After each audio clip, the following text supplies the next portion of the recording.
Hello and welcome to another video of VS classes online. आप आ चुके हैं वीएस क्लासेस के ऑनलाइन प्लेटफॉर्म पे, जहां पर हम आपको मल्टीपल जो सब्जेक्ट्स हैं उससे कंटेंट अवेलेबल करवाते हैं, जो पीवाईक्यूज होते हैं वो भी सॉल्व करवाते हैं। अब मैं थोड़ा सा समय आपका ले रही हूँ। हमारी जो ऑफलाइन क्लासेस हैं वो रेगुलर चल रही हैं। फर्स्ट से लेकर 12th तक की हम सारे सब्जेक्ट की क्लासेस ऑफलाइन भी चला रहे हैं। हम आपको ऑनलाइन भी कंटेंट दे रहे हैं और ऑफलाइन भी हमारी क्लासेस चल रही हैं। अगर कोई भी बच्चे जो इच्छुक हैं, जो आसपास के हैं, जो हमसे जुड़ना चाहते हैं, या आप लोग कोई पीडीएफ चाहते हैं, या आपको कोई हेल्प चाहिए, या आपको कोई भी काउंसलिंग की ज़रूरत है, करियर गाइडेंस चाहिए, तो उन सारी चीज़ों के लिए आप हमारे इस नंबर पे कांटेक्ट कर सकते हैं। ये हमारा कांटेक्ट है, आप ज़रूर कांटेक्ट करिए। आपको जो भी क्वायरीज हैं या ऑफलाइन क्लासेस ज्वाइन करनी है, बाइलिंगुअल है, इंग्लिश मीडियम के लिए भी चल रही है हमारी क्लासेस, सीबीएसई आईसीएसई। फिर उसके साथ हमारी जो हिंदी मीडियम के जो बच्चे हैं हमारे एमपी बोर्ड वगैरह के, उनकी भी क्लासेस चल रही हैं। फ़ी वगैरह का कोई दिक्कत नहीं है। अगर आपको कोई भी इंक्वायरी करनी है फ़ी को लेकर के, तो आप हमको डायरेक्ट कांटेक्ट कर सकते हैं। आप हमको व्हाट्सएप पे भी डीएम कर सकते हैं। ये हमारा कांटेक्ट है। अब बात करते हैं आज के लेक्चर्स की। हमारा जो चैप्टर चल रहा था वो था chapter 3 which stands for money and credit, जिसमें मैंने आपको बहुत सारी चीजें पढ़ा भी दी थी। मनी के बारे में जो पूरा कॉन्सेप्ट था वो मैंने आपको क्लियर कर दिया था कि फॉर्म्स ऑफ मनी क्या है। फॉर्म्स ऑफ मनी मैंने आपको पढ़ाया था, जिसमें मैंने आपको बताया था लगभग 4 से 5 फॉर्म्स हमने पढ़े थे, जिसमें मैंने आपको बताया था कि बार्टर सिस्टम क्या है, फिर जो अभी मॉडर्न करेंसी आई है, कॉइन्स थे, चेक वगैरह के थ्रू पेमेंट होना, फिर बैंक जो है वो कैसे लोन वगैरह देती है, bank loans,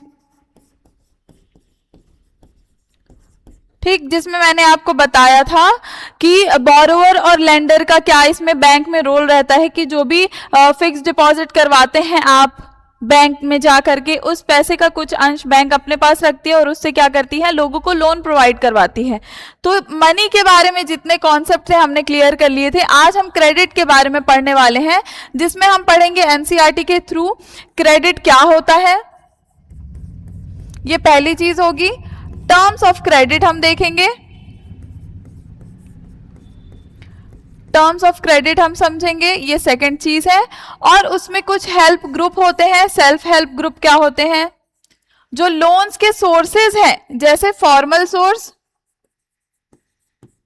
and as usual informal source. ये कुछ सारी चीजें हम आज पढ़ने वाले हैं।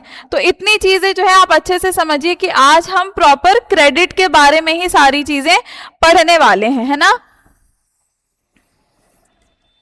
चलिए, तो ये कांटेक्ट नंबर आप याद रखिएगा।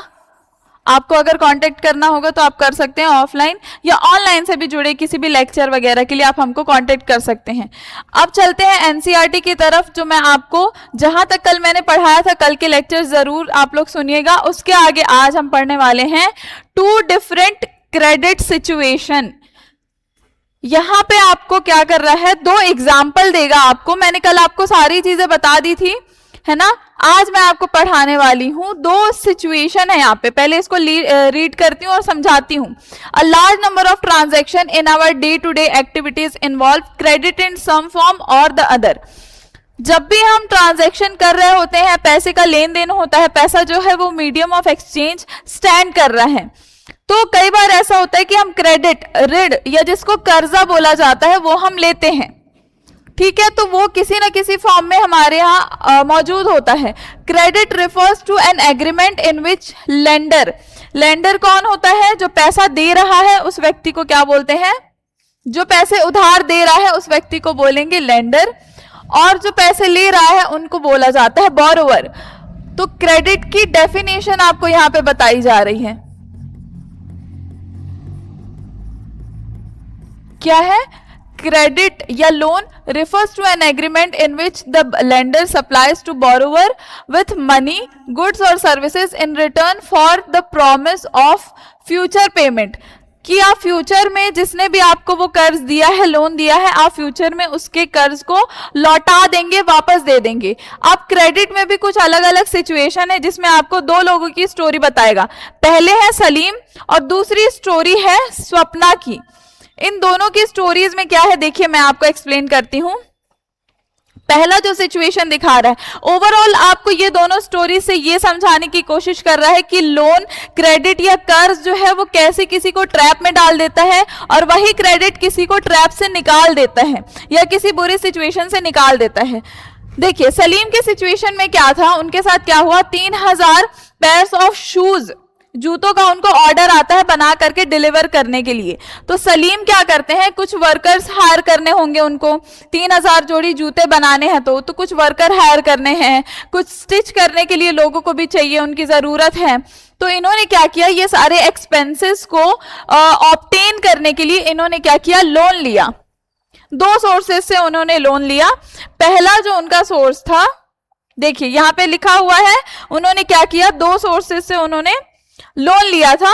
To sources, first he asked the leather supplier to supply leather now and promises to pay him later. उन्होंने जो लेदर सप्लायर है उनको बोला कि आप मुझे अभी कुछ लेदर भेज दीजिए। जब उनका जो टारगेट है 3000 जोड़ी जूतों का वो कंप्लीट हो जाता है तो वो क्या करेंगे, वो लोन उनको रिटर्न कर देंगे, जो कर्जा वो ले रहे हैं उसको वापस कर देंगे। सेकंड जो उनका सोर्स था, he obtain loan in cash from the large trader as advance payment for 1000 pair of shoes with a promise to deliver the whole order by the end of the month. अब जिन्होंने उनको order दिया था उसी व्यक्ति से इन्होंने क्या किया, लोन लिया कि 1000 जोड़ी जो जूते बनेंगे उसका आप मुझे एडवांस पेमेंट कर दीजिए। तो दो जगह से लोन लिया, पहला तो लेदर सप्लायर, दूसरा उसी व्यक्ति से जिन्होंने ऑर्डर दिया था। तो सलीम ने क्या किया, यहाँ पे दिमाग लगाया और ये दोनों लोगों को ये कहा कि जब वो टारगेट कंप्लीट हो जाएगा तो वो उसकी भरपाई कर देंगे, और वही हुआ। At the end of the month Salim is able to deliver the order, make a good profit and repay the money that he had borrowed. Salim के केस में क्या हुआ, उन्होंने ऑर्डर रिसीव किया और जो भी क्रेडिट था उनको हेल्प कर दिया। जो क्रेडिट, जो उनके टारगेट के एक्सपेंसेस थे उसको फुलफिल करने में क्रेडिट ने मदद किया। तो इनके केस में क्या हुआ, the credit helps him to meet the ongoing expenses of production, complete production on time and thereby increase his earning. Credit therefore plays vital and positive role in Salim's situation. जो credit है, जो कर्ज है, जो loan है, वो सलीम के situation में एक पॉजिटिव रोल लेकर के आया। अब जो हमारा सेकंड स्टोरी है वो स्वप्ना का है। स्वप्ना जो है वो एक स्मॉल फार्मर है। वो क्या करती है, मूंगफली उगाती हैं अपने 3 एकड़ की जमीन में। वो क्या करती हैं, लोन लेती हैं मनी लेंडर से, जो भी उनके एक्सपेंसेस रहते हैं मूंगफली उगाने के, पेस्टिसाइड्स चाहिए, इन सारी चीजों के लिए वो क्या करती हैं, लोन लेती हैं। और बाद में क्या होता है, जिस जमीन पर वो फसल उगाती हैं वो जमीन बाद में, मतलब जो फसल रहती है वो खराब हो जाती है।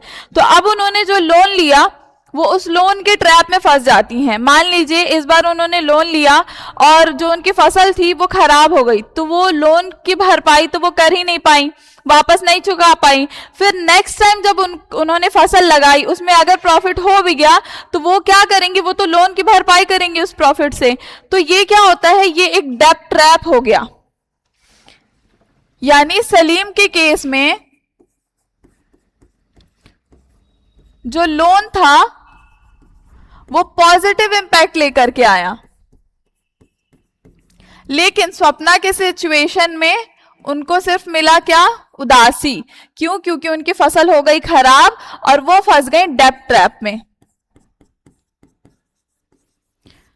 यानी कर्ज का जो एक ट्रैप है, जो जाल है, उसमें वो फंस गई। अब उनको नेक्स्ट टाइम जब प्रॉफिट हुआ भी तो उनको उस पैसे की भरपाई करनी पड़ गई।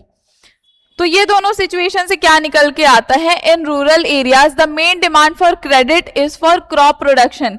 जो रूरल एरियाज होते हैं, जो गांव वगैरह होते हैं, वहां पे लोग कर्ज क्यों लेते हैं, फसल वगैरह उगाने के लिए। जो किसान होते हैं वो फसलें वगैरह के लिए लेते हैं।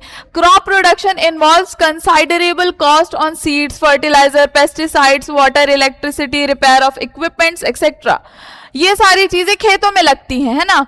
There is a minimum stretch of 3 to 4 months between the time when the farmer buy these input and when they sell the crop. Farmer usually take crop loans at beginning of the season and repay the loan after harvest. वो क्या करते हैं, season के starting में loan लेते हैं जो farmers होते हैं,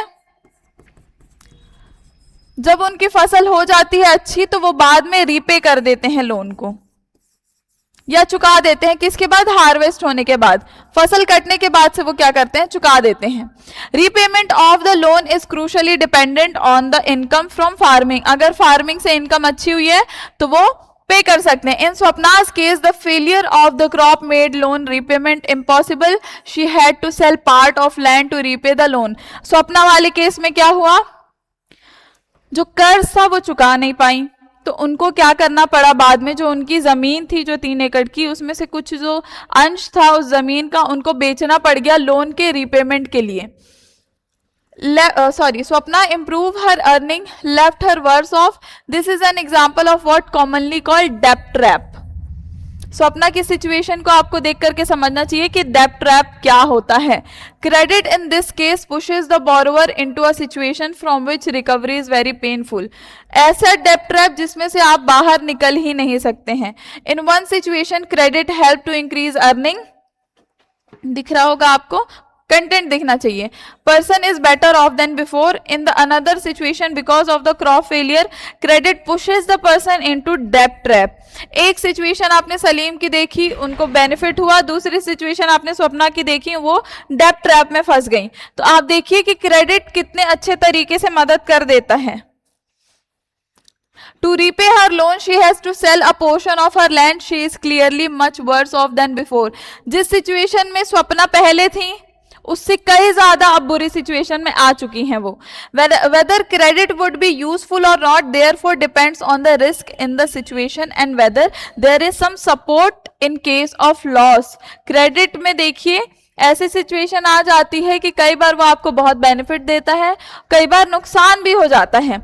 अब हम पढ़ने वाले हैं टर्म्स ऑफ क्रेडिट, यानी जब भी आप लोन ले रहे होते हैं तो उसमें क्या क्या टर्म्स और कंडीशंस होती हैं।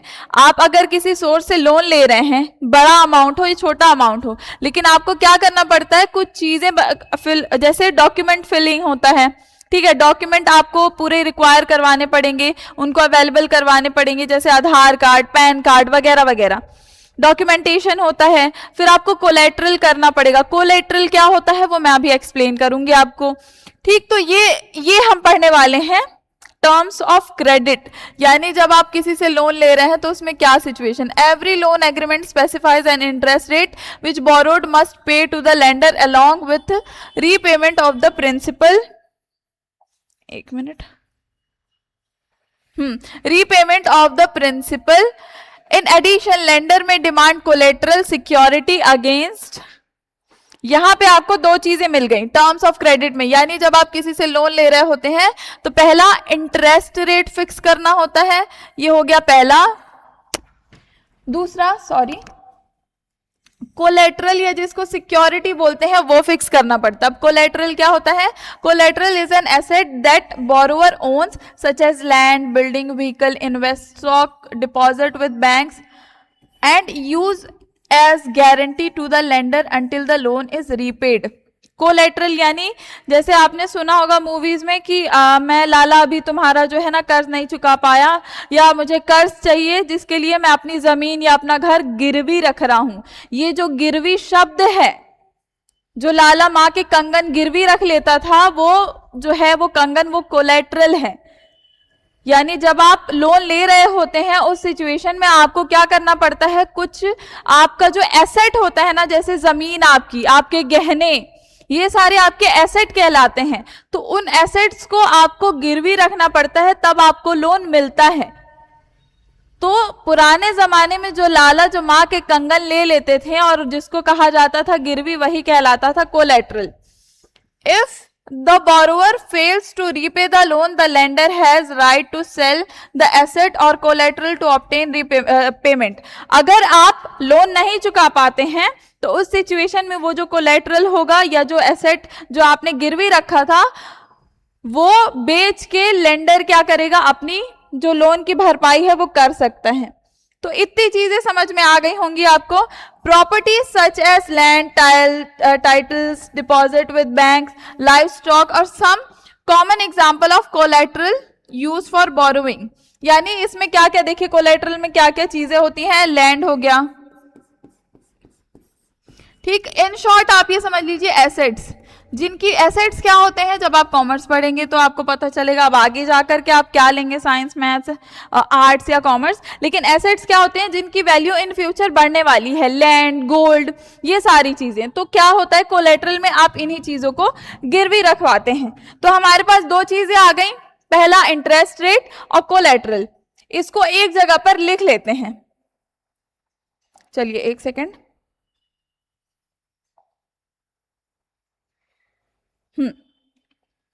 तो क्या हमको दो चीजें मिल गई टर्म्स ऑफ क्रेडिट में,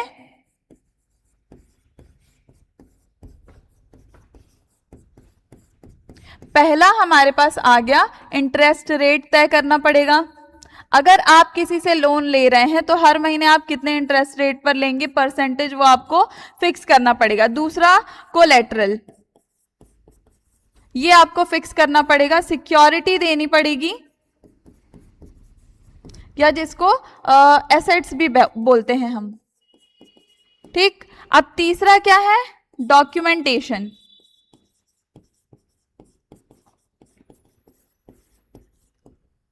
क्योंकि यहां पे बहुत सारा पेपर वर्क भी आपको करना पड़ेगा, ठीक। फिर चौथा क्या आता है, मोड ऑफ पेमेंट, यानी किस फॉर्म में आप पेमेंट करने वाले हैं या रीपेमेंट करने वाले हैं। तो ये टर्म्स ऑफ क्रेडिट है जिसको आपको याद करना है। इंटरेस्ट रेट कितना होगा, कोलेटरल या सिक्योरिटी में आप क्या देंगे, पेपर वर्क करना पड़ेगा, आपको डॉक्यूमेंट सारे देने पड़ेंगे जो जरूरी है, मोड ऑफ पेमेंट क्या होगा। ये टर्म्स ऑफ क्रेडिट है जो आपको एनसीईआरटी में अभी मैं बता रही थी, इसको नोट कर लीजिए, इंपॉर्टेंट है। चलिए आगे बढ़ते हैं। अब यहां पे जो चीजें मैंने आपको बताई वो यहाँ पे interest rate, collateral rate, documentation requirement and mode of repayment together comprises what called term of credit. यहाँ पे आपको टर्म्स ऑफ क्रेडिट का एक डेफिनेशन मिल गया और पॉइंट में मैंने आपको नोट्स में लिखवा दिए। ये इतनी चीजें आपको याद होनी चाहिए। Term of credit vary substantially from the one credit arrangement to another. They may vary depending on the nature of the lender and the borrower. Next section will provide example वगैरह वगैरह। यहाँ पे अब आपको terms of credit के लिए कुछ examples देने वाला है। Term of credit समझ में आया। अब देखिए जो loans होते हैं वो किन किन वैरायटी में मिलते हैं या किन किन जगह से अरेंजमेंट होता है। अब यहाँ पे आपको सोर्सेज बताने वाला है लोन के लिए। पहला आप यहाँ पे केस स्टडी देखेंगे, 3 केस स्टडीज हैं। चलिए मैं ही एक्सप्लेन करने वाली हूं। यहाँ पे 3 केस स्टडी है। पहला किनका है, श्यामल का है, दूसरा अरुण का है और तीसरा रमा का है।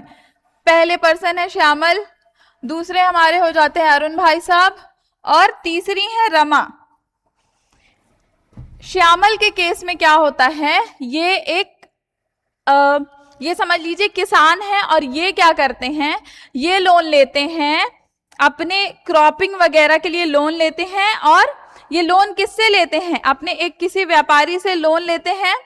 और ये बोला जाता है, मतलब ये समझिए ये जो व्यापारी है वो इनफॉर्मल सोर्स है, ठीक है। और फॉर्मल इनफॉर्मल क्या होता है वो मैं आपको बताऊंगी। तो यहाँ पे श्यामल में क्या हो रहा है, ये एक व्यापारी से क्या कर रहे हैं, लोन ले रहे हैं, ठीक। अरुण जो है वो एक लैंड ओनर है, ठीक। और ये क्या कर रहे हैं, बैंक से लोन ले रहे हैं। रमा क्या कर रही हैं, वो जो उनके मालिक हैं उन पे डिपेंडेंट है कि वो लोन दिलवाएंगे। अब देखिए इनके केस में क्या हो रहा है, ये व्यापारी से लोन ले रहे हैं, तो जो इनका व्यापारी है वो क्या करेगा, अपने हिसाब से परसेंटेज तय करेगा इंटरेस्ट रेट का। जो अरुण है वो क्या कर रहे हैं, वो क्योंकि उनके पास वो एक लैंड ओनर भी है, समझदार है, पढ़े लिखे हैं, तो वो क्या कर रहे हैं, बैंक से लोन ले रहे हैं। बैंक उनको टाइम दे रहा है 3 साल का, और 3 साल का ये टाइम दे रहा है और फिक्स्ड परसेंटेज रहेंगे यहाँ पे कि हर महीने आपको इतने ही % इंटरेस्ट देना पड़ेगा। रमा के सिचुएशन में क्या है, रमा क्योंकि अपने मालिक पे डिपेंड करती हैं तो वो एक डेब्ट ट्रैप में फंस सकती हैं। ये तीन अलग अलग सोर्सेस से ये लोग क्या करते हैं, लोन लेते हैं।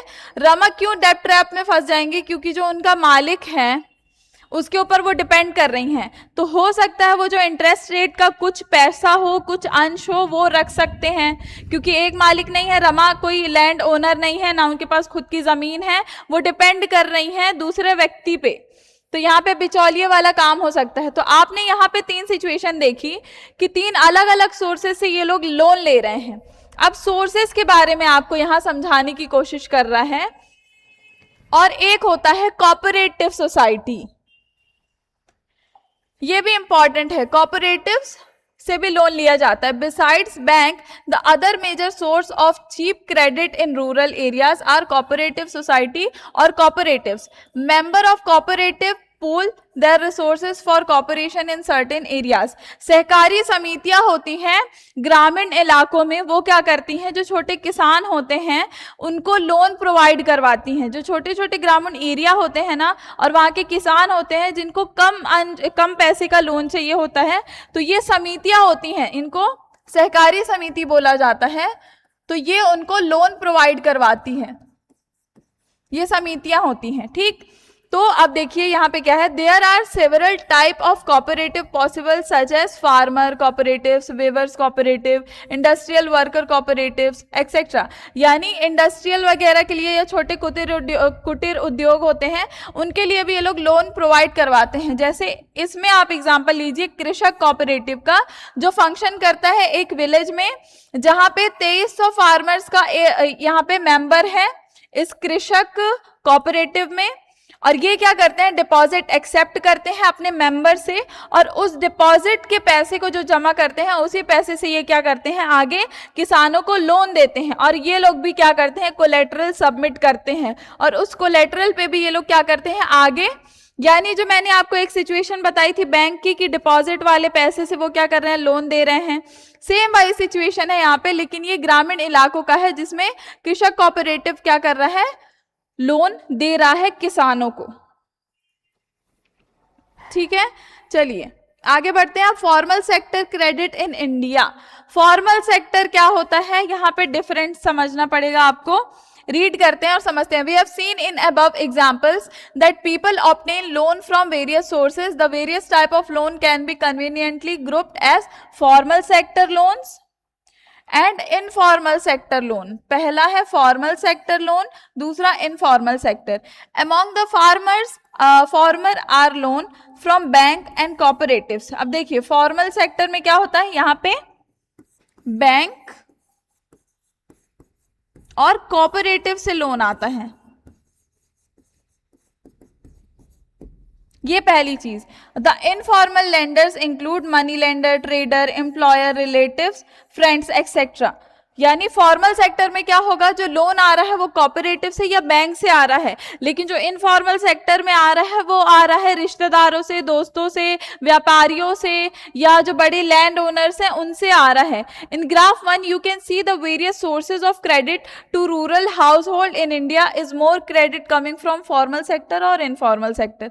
यहाँ पे आपको देखना है कि जो ज्यादा लोन है वो कौन से सोर्स से ले रहे हैं लोग रूरल एरियाज में। तो देखिए अदर इंफॉर्मेशन छोड़ दीजिए, ये भी आपका इनफॉर्मल सेक्टर में ही आएगा। रिलेटिव फ्रेंड्स इनफॉर्मल सेक्टर में आएंगे, मनी लेंडर इनफॉर्मल सेक्टर में आ रहे हैं, लैंडलॉर्ड इनफॉर्मल सेक्टर में आ रहे हैं, फॉर्मल एजेंसी मान लीजिए फॉर्मल में आ गई। कोऑपरेटिव बैंक और सोसाइटी में सिर्फ 10% का लोन है, और कॉमर्शियल बैंक से देखिए 51%। तो आप क्या देख रहे हैं, यहाँ पे जो आ रहा है लोन, जो लोग ले रहे हैं रूरल एरियाज में, वो ज्यादातर इनफॉर्मल सेक्टर से हो रहा है। जो लोन लिया जा रहा है वो इनफॉर्मल सेक्टर से ज्यादा आ रहा है ग्राफ 1 के अकॉर्डिंग। ठीक, the reserve bank of India supervises the functioning of formal source of loan. For instance we have seen that banks maintain a minimum cash balance out of the deposit they receive. The RBI monitor the bank in actual maintaining cash balance. अब देखिए एक basic difference समझिए। जो formal sector होता है उसमें जो निगरानी रखने का काम होता है या मेंटेन करती है या मॉनिटर करती है, उसमें आरबीआई रहती है फॉर्मल सेक्टर में। गवर्नमेंट ओन्ड रहता है वो जो बैंक रहता है, ठीक है, और निगरानी भी वही रखते हैं। और जो इंटरेस्ट का रेट रहता है वो भी फिक्स रहता है फॉर्मल सेक्टर में, जिसके एग्जांपल बैंक और कोऑपरेटिव हैं।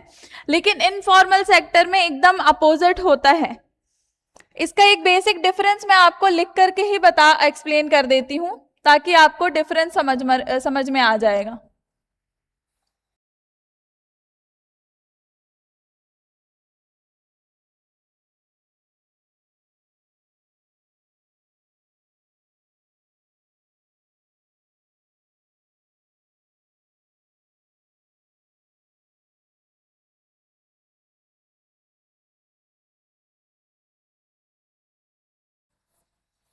हम पढ़ रहे थे फॉर्मल और इनफॉर्मल सेक्टर को, जिसका मैं आपको अभी डिफरेंस बताने वाली हूँ।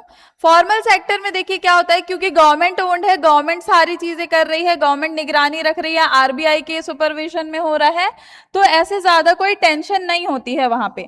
चलिए अब मैं आपको डिफरेंस समझाती हूँ। ये वाली चीजें आपने लिख ली होंगी टर्म्स ऑफ क्रेडिट की। चलिए डिफरेंस समझते हैं अब। देखिए फॉर्मल सेक्टर और इनफॉर्मल सेक्टर।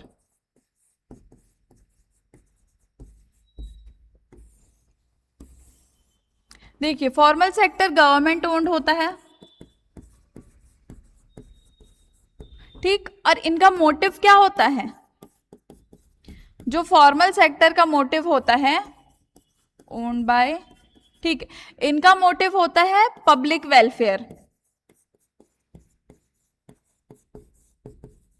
पब्लिक वेलफेयर होना चाहिए, ठीक। और इंटरेस्ट रेट जो है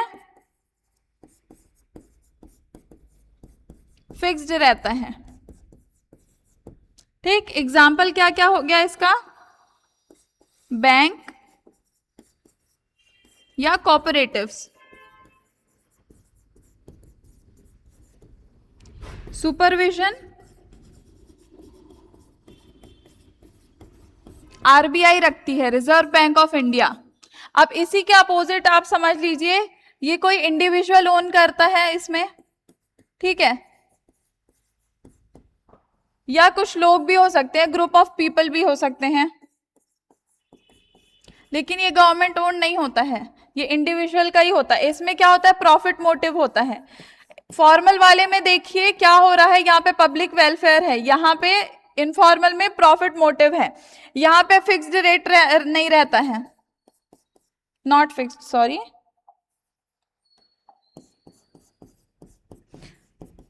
जो आपको लोन दे रहा है, मान लीजिए कोई गरीब किसान है, वो जिससे लोन ले रहा है, वो क्या कर सकते हैं, वो परसेंटेज चेंज कर देते हैं, ठीक। अब इसके एग्जाम्पल क्या क्या होंगे? रिलेटिव्स हो सकते हैं,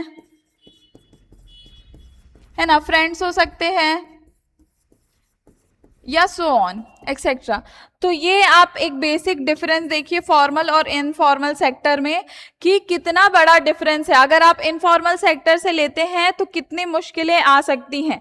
तो ये डिफरेंस हो गया हमारा, और यही चीज मैं आपको एक्सप्लेन करने की कोशिश कर रही थी। जो वहां पे पैराग्राफ में दिया हुआ है उसको मैंने यहाँ पे आपको डिफाइन कर दिया। तो ज्यादातर क्या होता है, जो रूरल एरियाज के लोग होते हैं, जो गरीब किसान होते हैं, वो क्या करते हैं, वो इनफॉर्मल सेक्टर से ही लोन लेते हैं, क्योंकि जो बैंक्स होते हैं या कोऑपरेटिव होते हैं उसमें कुछ पेपर वर्क होता है, वो पढ़े लिखे नहीं है, या किसी भी डर के कारण वो क्या करते हैं, लोन इनफॉर्मल सेक्टर से ले लेते हैं। Formal and informal credit, who gets what, किसको क्या मिलता है, देखिए यहाँ पे परसेंटेज तय होता है। Informal sector, sources of credit for people in urban areas, the people are divided into 4 groups from poor to rich. अब देखिए ये लोग क्या करते हैं, लोगों को बांट देते हैं, यानी जो गरीब हैं, जो बहुत गरीब हैं, अति गरीब हैं, जो अर्बन एरियाज के जो लोग हैं, जो इंडस्ट्रियलिस्ट हैं, उनका क्या किया गया है, यहाँ पे आपको एक चार्ट दिया गया है जो आपको एक्सप्लेन कर रही हूं मैं।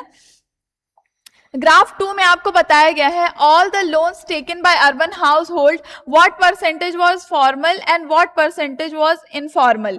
अब देखिए जो गरीब है वो क्या करता है, लोन लेता है। देखिए ऑरेंज वाला जो है वो इनफॉर्मल सेक्टर का है, तो जो गरीब होता है वो इनफॉर्मल सेक्टर से ज्यादा लोन लेता है। 46% लोग जो है वो फॉर्मल सेक्टर से लेते हैं क्योंकि उनको पेपर वर्क करना पड़ता है। सेकेंड आ रहे हैं house hold with few assets, जिनके पास थोड़ा बहुत कोलेट्रल है, वो क्या कर रहे हैं, वो 62% जो लोग हैं वो फॉर्मल सेक्टर से ही लोन ले रहे हैं। फिर आता है वेल ऑफ हाउस होल्ड, जो अच्छे खासे घर से आते हैं, वो क्या कर, देखिए जितना लोग पढ़े लिखे होते जा रहे हैं, जितने धनिक होते जा रहे हैं, जितने पैसे वाले होते जा रहे हैं, उनका जो इंटरेस्ट है वो फॉर्मल सेक्टर की तरफ जा रहा है, क्योंकि फॉर्मल सेक्टर में आप डेब्ट ट्रैप में नहीं फंस सकते। आपको फिक्स्ड इंटरेस्ट रेट देना होगा, प्रॉपर आपका पेपर वर्क होता है, मेंटेन किया जाता है वहां पे सब कुछ, आरबीआई वहां पे सुपरवाइज करती है। तो यहाँ पे जो फ्रॉड के जो चांसेस है वो बहुत कम होते हैं। तो लोग जब जितना जानते हैं वो क्या करते हैं, बैंक से लोन लेते हैं। तो वो चीज आप यहाँ पे देखिएगा, पुअर से हाउस होल्ड, फिर उसके बाद वेल ऑफ, फिर रिच जो है वो क्या कर रहे हैं, उसमें तो ज्यादा 83% ऑफ जो लोग हैं वो क्या कर रहे हैं, फॉर्मल सेक्टर से लोन ले रहे हैं। तो आप ये डिफरेंस देखिए यहाँ पे। Most loan from informal lenders carry a very high interest and do little to increase the income of borrowers. Thus, it is necessary that banks and cooperatives increase their lending, particularly in the rural areas, so that the dependence on informal sources of credit reduces. Urban areas में लोग पढ़े लिखे हैं, उनको जानकारी रहती है सारी चीज़ों की, तो वो क्या करते हैं, फॉर्मल सेक्टर से लोन लेते हैं बैंक्स वगैरह से। लेकिन जो ग्रामीण इलाके हैं, रूरल एरियाज हैं, वहाँ पे लोग उतना जानते नहीं हैं, पेपर वर्क नहीं आता। आप देखेंगे, आप अपने आसपास की भी सिचुएशन देखिएगा कि क्या होता है जब कोई गरीब आता है लोन लेने के लिए, तो बैंक वाले भी जो होते हैं वो उतना उनको ध्यान नहीं दे पाते हैं, फॉर्म फिलिंग में वो लोग बहुत ज़्यादा घबरा जाते हैं। तो वो सारी चीजें क्या है, उसको ठीक करना होगा। अगर फॉर्मल सेक्टर चाहता है, अगर पब्लिक वेलफेयर चाह रहा है, तो उनको क्या करना पड़ेगा, रूरल एरियाज में भी उनको एडवर्टाइजमेंट करना पड़ेगा, अपना रूरल एरियाज की जो पहुंच है उसको बढ़ानी पड़ेगी। Secondly, while formal sector loan need to expand, it is also necessary that everyone receive these loan. जो फॉर्मल सेक्टर एक्सपेंड होने जा रहा है तो उसमें यह भी देखना पड़ेगा कि सबको लोन मिले भी।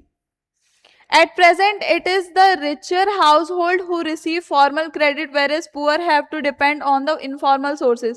क्या होता है, जो richer person है उनको क्या होता है, लोन मिल जाता है, लेकिन जो गरीब है उसको लोन हमेशा इनफॉर्मल सोर्सेज से ही लेना पड़ता है, रिश्तेदारों से, दोस्तों से। It is important that the formal credit is distributed more equally so that the poor can benefit from cheaper loans. यानी हमको सबको बेनिफिट करना है, फॉर्मल सेक्टर वालों को सबको बेनिफिट करना पड़ेगा। अब आता है हमारा लास्ट टॉपिक इस लेक्चर का, self help group for the poor.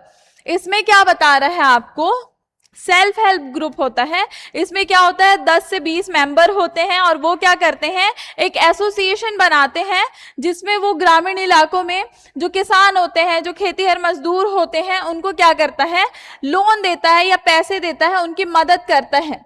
क्योंकि बैंक हर जगह रूरल एरियाज में अवेलेबल नहीं होते हैं। As we saw for mega bank loan require proper documentation. कई बार जो रूरल एरियाज होते हैं, लोग वहां सिर्फ डॉक्यूमेंट वगैरह के लिए, कोलेटरल के चक्कर में लोन लेने नहीं जाते हैं। तो ये जो सेल्फ हेल्प ग्रुप्स हैं वो क्या करते हैं, उनको मदद देते हैं। ठीक है, अब इसमें जानने वाली क्या बात है, in recent year people have tried out some newer ways of providing loans to the poor. The idea is to organize rural poor, in particular women, into small self help group and pool, collect their savings। क्या करते हैं, जो savings होती है उसको collect करते हैं और उसी पैसे से क्या करते हैं, लोन देते हैं। A typical self-help group has 15 to 20 members, usually belonging to one neighborhood, who meet the save regularly. Saving per member varies rupees 25 to 100 or more depending on the ability of the people to save. Member can take small loan from the group itself to meet their needs। आसपास के कुछ लोग होते हैं जो एक समिति बना लेते हैं, वो अपने कुछ पैसे उसमें जमा करते हैं 25 से 30 रुपए तक, और उसी पैसे से वो क्या करते हैं, लोन देते हैं जिसको भी जरूरत होती है। For instance small loans are provided to the member for releasing mortgage land for meeting working capital. जो भी लोगों को जिस भी काम के लिए रॉ मटेरियल चाहिए, लोगों को कच्चा माल खरीदना है, हाउसिंग मटेरियल खरीदना है, या फिर किसी को सिलाई की दुकान खोलनी है, या फिर कोई भी ऐसी छोटी मोटी ज़रूरत है, उसके लिए ये लोग क्या करते हैं, ये समितियां लोन देती हैं। Most of the important decision regarding the savings and loan activities are taken by the group member. Loan से रिलेटेड जो भी डिसीजन लेना होता है वो कौन लेता है, वो वहीं के मेंबर्स लेते हैं। चलिए अब इसके कंक्लूजन पे आ जाते हैं और इसको भी रीड करके समझ लेते हैं। In this chapter we have looked at the modern forms of money. Modern forms of money के बारे में मैंने बताया, बैंकिंग सिस्टम कैसे रहता है वो भी बताया। On one side are the depositors who keep their money in banks, and on the other side the borrower who take loans from these banks. Economic activities require loan and credit. As we saw, we can have positive impact. अब देखिए money के forms के बारे में आपने पढ़ा as medium of exchange, फिर उसके साथ साथ क्या हो रहा है, आपने क्रेडिट के बारे में भी पढ़ा, जिसमें क्रेडिट क्या करता है, इकोनॉमिक एक्टिविटीज में क्रेडिट भी एक इम्पॉर्टेंट रोल प्ले करता है। क्रेडिट जो है वो हर जगह अवेलेबल होता है, लेकिन इनफॉर्मल के रूप में और फॉर्मल के रूप में। हमको क्या करना है, रूरल एरियाज, ग्रामीण इलाकों में भी जो फॉर्मल सोर्सेज हैं उनकी पहुंच ज़्यादा से ज़्यादा हो, ये कोशिश करनी है, और जो गरीब हैं उनकी भी मदद हो, कम परसेंटेज में वो भी लोन ले सकें और अपना काम जो है वो कर सकें। ये हमारा इस चैप्टर में हमने सारी चीज़ें समझी। तो ये चैप्टर भी हमारा हो जाता है complete. Money and credit 3 chapter हमारे हो चुके हैं। और अब हम स्टार्ट करेंगे 4 चैप्टर। चैप्टर्स जल्दी जल्दी कंप्लीट होते जा रहे हैं, आप लेक्चर्स को अच्छे से पढ़िए और नोट्स प्रॉपर बनाते रहिए। Hope you like the video. Thank you.